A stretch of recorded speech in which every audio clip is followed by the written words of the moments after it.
សួស្តីបងប្អូនទាំងគ្នាថ្ងៃនេះមាន7ឆក់មួយគឺចង់ណែនាំបងប្អូនទាំងគ្នាអានេះគឺលេខកូដរបស់វាគឺ X10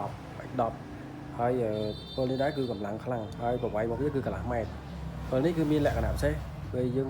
ភ្លឺផ្លូវធម្មតាហ្នឹងហើយភ្លើងវាមានខ្លាំងសោយញាក់ហើយជាមួយនឹងការអាចទាញប្លូតបានទៀត7បាទគឺអាចទាញប្លូតបានអានេះវែងខ្លាំងហ្នឹងហើយពេលទាញប្លូតហ្នឹងមកគឺប្រវែងរបស់វាគឺកន្លះម៉ែត្របាទហើយរបៀបនៅពេលដែលបងអូនទិញទៅគឺមជ្ឈរបស់វាគឺមានច្រាំងសាក់គឺយើងសាក់ជាមួយនឹងព្រីភ្លើងយើងធម្មតាហ្នឹងហើយវាប្រើប្រាស់របស់វាគឺត្រូវបើកគូតមួយសិនហើយបើកគូតមកគឺវាមានភ្លើង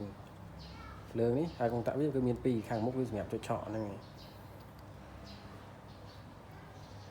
ទី1ភ្លើងគឺញាក់បាទយើងចុចទៀតអានេះខ្លាំងនេះខ្សោយហ្នឹង3ប្រភេទហ្នឹងនៅពេលដែលយើងបិទ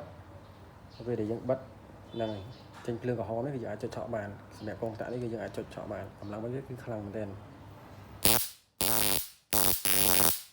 គឺខ្លាំងហ្នឹងហើយពើដែរគឺប្រើថ្ម2គ្រាប់យើងអាចដោះដូរបាននៅពេលដែលខូចថ្មអត់ដូចពើផ្សេងគឺវាជាប់ម៉ាស៊ីននៅពេលដែលខូចទៅគឺខូចទាំងអស់ប៉ុន្តែបើនេះអត់ទេប្រើប្រាស់បានយូរដោយសារថ្មវាគឺយើងអាចដោះដូរបានហ្នឹងហើយថ្មវាមិនមែនជាប្រភេទថ្មពិលយើងធម្មតាទេថ្មវាគឺនៅខាងក្នុងនេះគឺយើងអាចមួលចេញមកហ្នឹងហើយវាជាប្រភេទថ្មកុំព្យូទ័រហើយវាសាកបានយូរមែនទែនបើវាបានយូរហើយនៅពេលយប់គឺយើងងាយស្រួលកាន់សម្រាប់ចាំង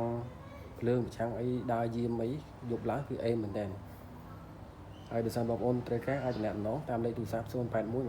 25 92បានដឹកជញ្ជូន25ខែក្រុង